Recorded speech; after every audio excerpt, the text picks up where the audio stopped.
Mes chers frères et sœurs en Christ, je m'adresse à vous aujourd'hui avec une urgence qui ne peut plus attendre. Avez-vous déjà ressenti ce profond malaise, cette inquiétude lancinante pour l'âme de vos enfants, de vos petits-enfants qui vivent ensemble sans le sacrement du mariage? Ce tourment silencieux qui vous réveille parfois la nuit, vous demandant si vous avez failli dans la transmission de la foi? Vous n'êtes pas seul. Cette douleur, je la connais. Nous la connaissons tous. Imaginez un instant, une famille réunie autour d'un repas dominical, les sourires, le bonheur apparent, et pourtant cette ombre qui plane lorsque votre fils annonce qu'il emménage avec sa compagne, sans mariage, sans bénédiction. Ce moment où votre cœur se serre, où votre foi et votre amour semblent soudain s'opposer. Que dire? Comment agir? Le silence coupable qui s'installe est peut-être le plus grand des péchés. Aujourd'hui, mes amis, une voix s'élève, une voix que nous n'attendions plus. Le pape Léon XIV vient de briser le silence sur cette question qui déchire tant de familles catholiques. Ses paroles sont un baume pour nos âmes troublées, mais aussi un rappel solennel de nos devoirs de chrétiens. Ce que je vais vous révéler dans les prochaines minutes pourrait transformer votre relation avec vos proches, éclairer votre chemin de foi et peut-être même sauver des âmes qui vous sont chères. La vérité que notre Saint-Père a partagée est à la fois intemporelle et parfaitement adaptée à notre époque tourmentée.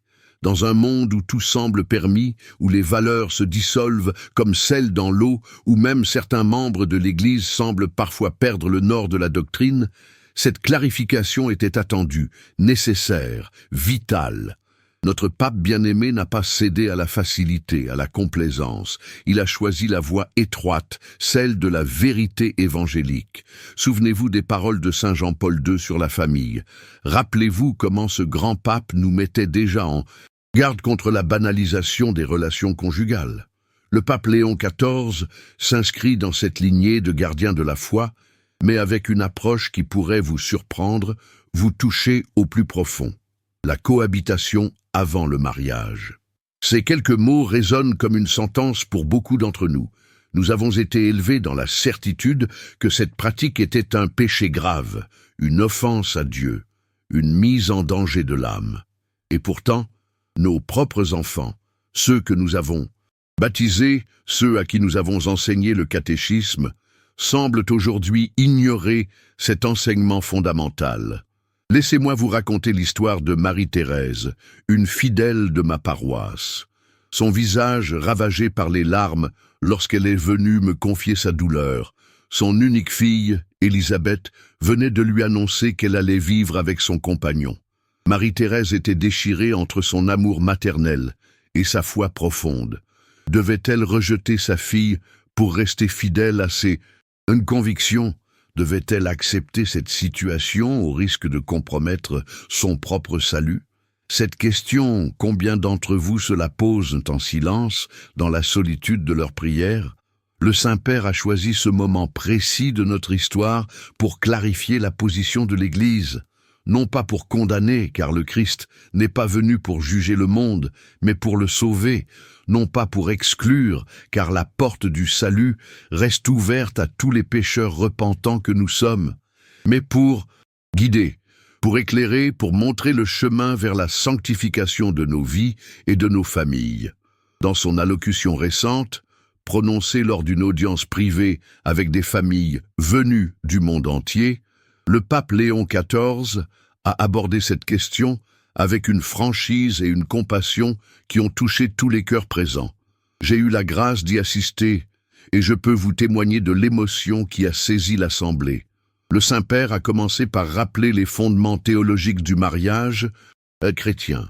Ce sacrement n'est pas une simple convention sociale, un contrat comme les autres.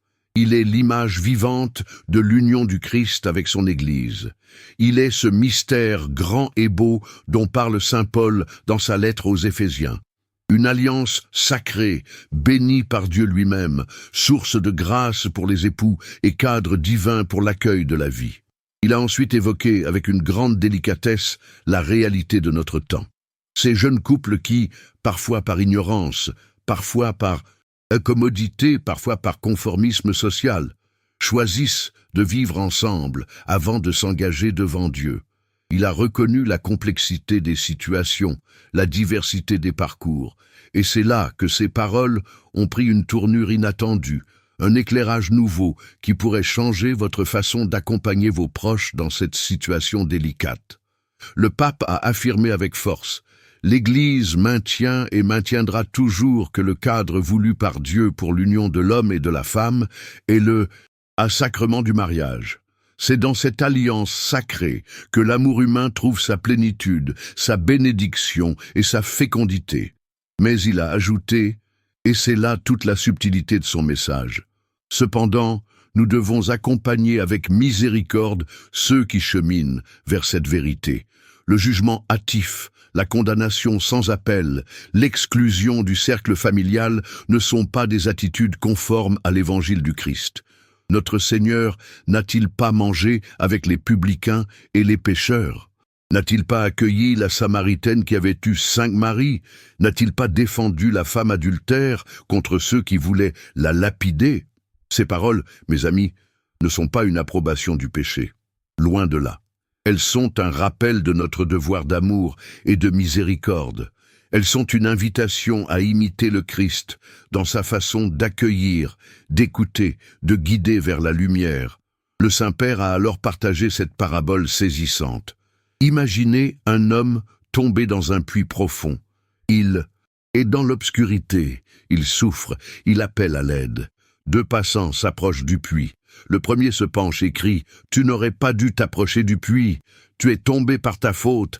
Reste là et médite sur ton imprudence. » Le second passant, lui, jette une corde et dit: « Prends cette corde, je vais t'aider à sortir de là.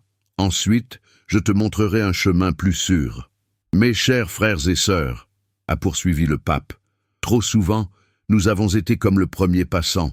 Nous avons crié notre vérité sans tendre la corde de la miséricorde. Et qu'avons-nous obtenu? Des cœurs fermés, des âmes éloignées, des familles divisées. Ce message papal résonne comme un appel à une nouvelle évangélisation familiale. Non pas en renonçant à nos principes, non pas en diluant la vérité, mais en la proposant avec amour, avec patience, avec confiance, en l'action de l'Esprit Saint dans les cœurs. Alors, que faire concrètement lorsque votre enfant, votre petit enfant, vous annonce qu'il va vivre avec son compagnon ou sa compagne sans être marié? Le Saint-Père nous offre un chemin en 3 étapes. Premièrement, l'accueil inconditionnel. Ne rompez pas le lien, ne fermez pas votre porte, ne prononcez pas de paroles définitives qui pourraient créer une blessure difficile à guérir. Rappelez-vous la parabole du fils prodigue. Le père n'a jamais cessé d'attendre son retour, les bras ouverts. Deuxièmement, le témoignage silencieux. Votre propre vie conjugale, vécue dans la fidélité, le respect mutuel, la prière commune, est la plus belle des prédications. Sans maudire, elle montre la beauté du plan de Dieu pour l'amour humain. Troisièmement, le dialogue dans la vérité. Lorsque l'occasion se présente, lorsque la confiance est établie, partagez avec douceur et respect les trésors de notre foi sur le mariage, non comme un code moral abstrait, mais comme un chemin de bonheur authentique, un don de Dieu pour notre épanouissement. Le pape Léon XIV a particulièrement insisté sur ce dernier point. Nous devons redécouvrir et faire redécouvrir le mariage chrétien non comme un ensemble d'interdits, mais comme une promesse de joie, non comme un carcan, mais comme un espace de liberté véritable, non comme une concession à la faiblesse humaine, mais comme une vocation à la sainteté. Cette vision positive, cette annonce joyeuse du mariage, est peut-être ce qui a le plus manqué à notre témoignage chrétien ces dernières décennies. Nous avons trop souvent réduit le mariage à qu'il n'est pas, à ce qu'il interdit, oubliant de proclamer ce qu'il est, ce qu'il permet, ce qu'il consacre. Mes chers frères et sœurs, je perçois votre trouble, je sens vos questions. Mais alors, me direz-vous, devons-nous accepter sans rien dire cette situation de péché? Ne risquons-nous pas de donner l'impression que tout est permis? N'avons-nous pas le devoir de rappeler la loi de Dieu? Le Saint-Père a anticipé ces légitimes interrogations. Sa réponse est d'une profonde sagesse spirituelle. Entre la condamnation sans appel et l'acceptation sans discernement, il existe une troisième voie, celle de l'accompagnement dans la vérité et la charité. C'est la voie du Christ lui-même. Pour illustrer cette voie, le pape a évoqué la rencontre de Jésus avec la Samaritaine au puits de Jacob, relatée dans l'Évangile selon saint Jean. Le Christ ne commence pas par condamner cette femme qui a connu 5 maris et vit avec un homme qui n'est pas son époux. Il engage le dialogue. Il suscite en elle la soif d'une eau vive. Il l'amène progressivement à reconnaître sa situation.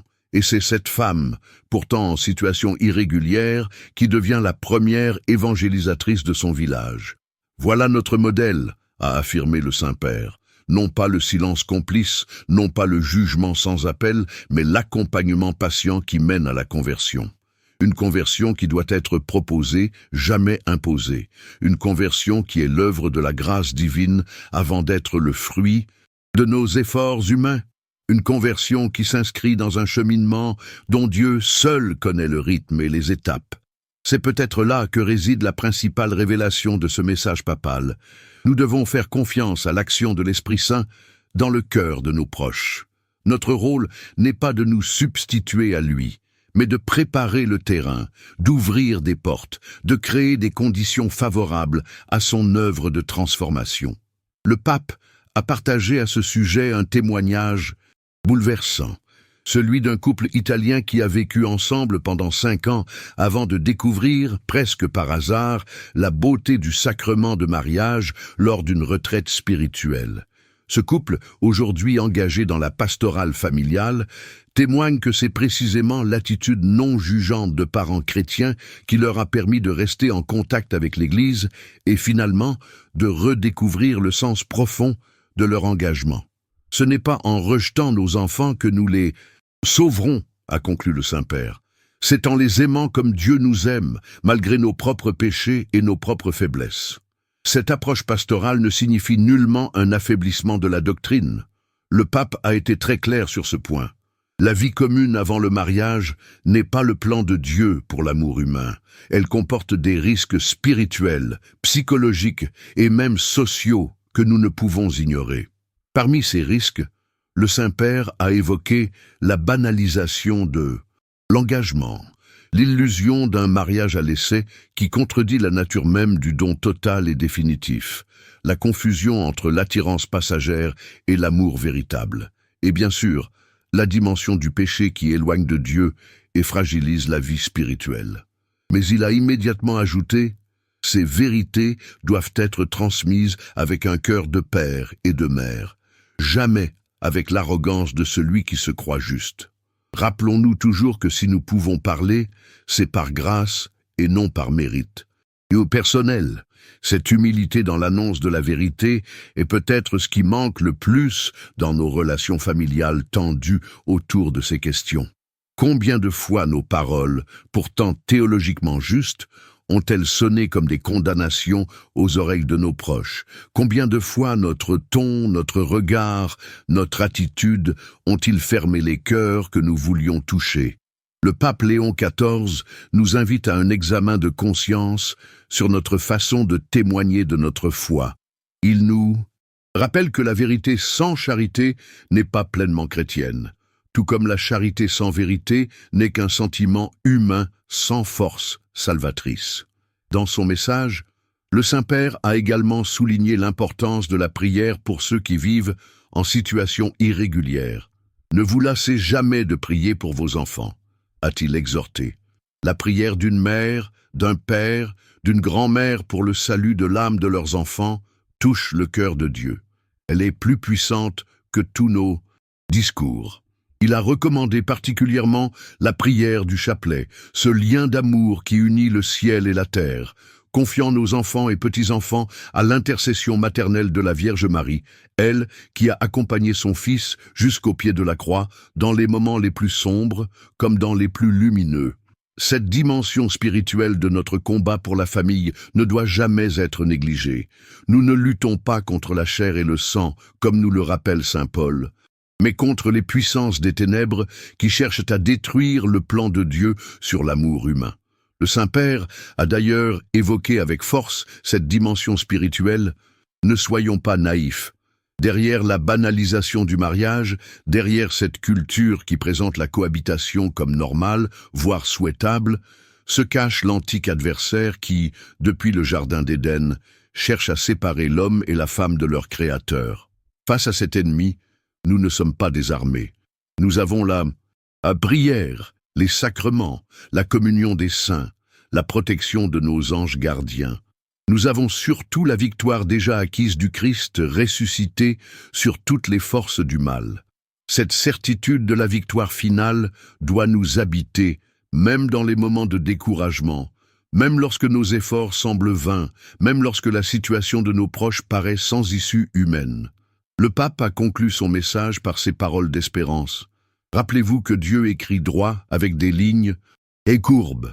Tel chemin qui semble nous éloigner de lui peut, par la mystérieuse alchimie de sa grâce, devenir un chemin de retour. Tel éloignement temporel peut préparer une fidélité plus profonde. Telle chute peut précéder un relèvement plus vigoureux. Ces mots résonnent comme un baume sur nos cœurs de parents et grands-parents inquiets. Ils nous invitent à la patience, à la persévérance, à la confiance en un Dieu dont les voies ne sont pas nos voies, dont les pensées surpassent infiniment les nôtres. Mes chers frères et sœurs, je voudrais maintenant partager avec vous un aspect particulièrement touchant du message papal, un aspect qui concerne directement votre relation quotidienne avec vos enfants ou petits-enfants en situation de cohabitation. Le Saint-Père a abordé des questions très concrètes qui tourmentent beaucoup de familles catholiques.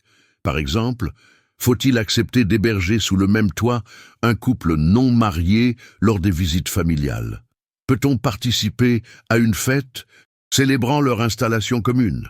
Comment se comporter face aux éventuels enfants nés de cette union? Sur ces points délicats, le pape offre des orientations empreintes de sagesse pastorale. Il distingue clairement l'accueil des personnes, qui doit toujours être chaleureux et inconditionnel, de l'approbation de la situation, qui ne peut être accordée sans trahir notre foi. Recevez vos enfants dans votre maison, a-t-il conseillé, mais sans compromettre votre témoignage.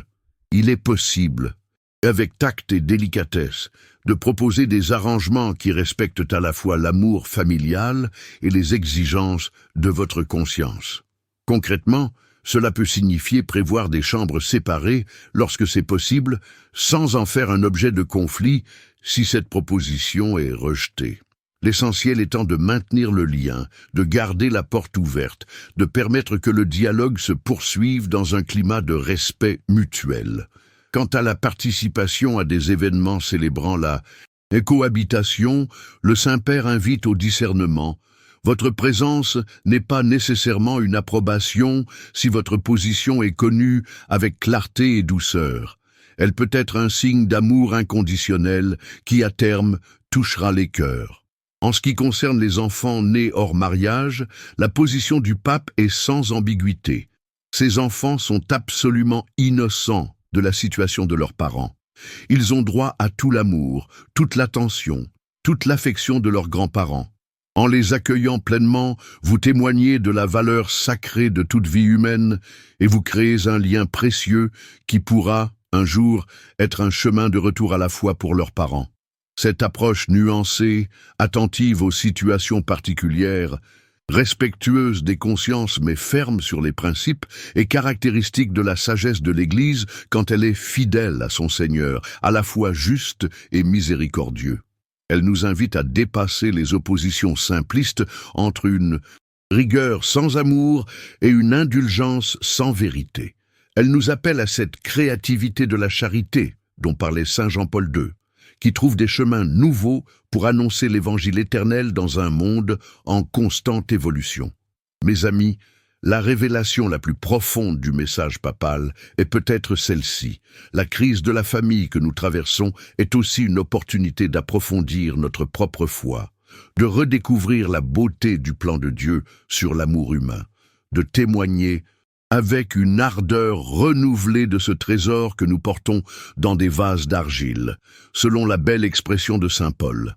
Les situations douloureuses que vivent nos familles peuvent devenir, par la grâce de Dieu, des occasions de croissance spirituelle, de conversion plus authentique, de témoignages plus lumineux. Le pape nous invite à cette conversion du regard, voir dans chaque difficulté non pas seulement une épreuve, mais aussi une grâce possible. Percevoir dans chaque crise non pas seulement un danger, mais aussi une opportunité. Discerner dans chaque nuit obscure l'annonce d'une aube nouvelle. Cette espérance théologale, cette certitude que Dieu peut tirer le bien du mal, est au cœur de notre foi chrétienne. Elle était présente au pied de la croix, quand tout semblait perdu. Elle a éclaté dans la lumière de Pâques, révélant que l'amour est plus fort que la mort, que la grâce est plus puissante que le péché. Mes chers frères et sœurs, alors que nous méditons ce message du Saint-Père sur la vie commune avant le mariage, demandons à l'Esprit Saint de nous éclairer, de nous fortifier, de nous inspirer les paroles et les attitudes justes face à nos proches concernés par cette situation. Demandons particulièrement le don de conseil, cette lumière surnaturelle qui nous aide à discerner dans chaque circonstance concrète ce qui contribue véritablement au bien des âmes. Demandons le don de force, cette énergie divine qui nous permet de persévérer dans l'amour, même quand les résultats tardent à venir. Confions nos familles, et particulièrement nos enfants et petits-enfants en situation irrégulière, à la protection maternelle de la Vierge Marie, Mère de miséricorde. Qu'elle, qui a su accompagner son Fils jusqu'à la croix, sans jamais désespérer, nous obtienne cette même constance dans l'épreuve, cette même fidélité dans l'amour. Je voudrais conclure par ce témoignage bouleversant, partagé par le Saint-Père lui-même. Celui d'une mère qui, pendant 15 ans, a prié chaque jour pour son fils vivant en concubinage. 15 ans de fidélité, de larmes parfois, d'espérance toujours. 15 ans durant lesquels elle n'a jamais rompu le lien, jamais fermé sa porte, jamais cessé de témoigner par sa vie de la beauté du mariage chrétien. Et un jour, sans explication apparente, son fils et sa compagne ont demandé à la rencontrer. « Maman, ont-ils dit, nous voudrions nous marier à l'église. Pourrais-tu nous aider à préparer notre mariage ?» Interrogés sur ce qui avait motivé leur décision, ils ont simplement répondu « Ta fidélité, ton amour inconditionnel nous ont fait réfléchir. Nous voulons connaître ce Dieu qui t'a donné cette force. » Voilà, mes amis, la puissance du témoignage silencieux, de la prière persévérante, de l'amour qui ne renonce jamais. Voilà l'espérance que le pape Léon XIV veut raviver dans nos cœurs parfois découragés. Ne baissons pas les bras, ne cédons ni au désespoir, ni à la compromission. Continuons d'annoncer, par nos paroles, quand c'est possible, par notre vie toujours, la beauté du plan de Dieu sur l'amour humain. Cette beauté que le monde recherche sans la nommer, cette plénitude que tant de cœurs désirent sans savoir où la trouver. Notre fidélité aujourd'hui prépare les conversions de demain. Notre témoignage, même apparemment stérile, porte des fruits que nous ne verrons peut-être pas, mais qui mûrissent dans le secret des cœurs et dans le mystère de la communion des saints. Mes chers frères et sœurs, si ce message vous a touché, si ces paroles du Saint-Père ont résonné en vous, ne gardez pas ce trésor pour vous seuls. Partagez-le avec d'autres parents, d'autres grands-parents qui vivent les mêmes inquiétudes, les mêmes souffrances que vous. Notre communauté de foi est aussi une communauté de soutien, un lieu où nous pouvons porter ensemble nos croix, partager nos espérances, nous fortifier mutuellement dans les épreuves. N'hésitez pas à témoigner autour de vous de cette lumière nouvelle que le pape vient d'apporter sur cette question si délicate de la vie commune avant le mariage.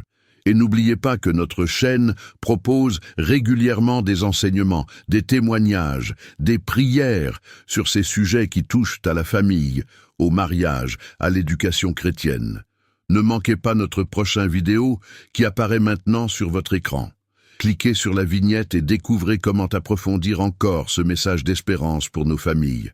Que Dieu vous bénisse abondamment, qu'il garde vos famille dans son amour, qu'il vous donne la joie de voir un jour tous vos enfants et petits-enfants marcher sur le chemin qu'il a tracé pour leur bonheur véritable. Amen.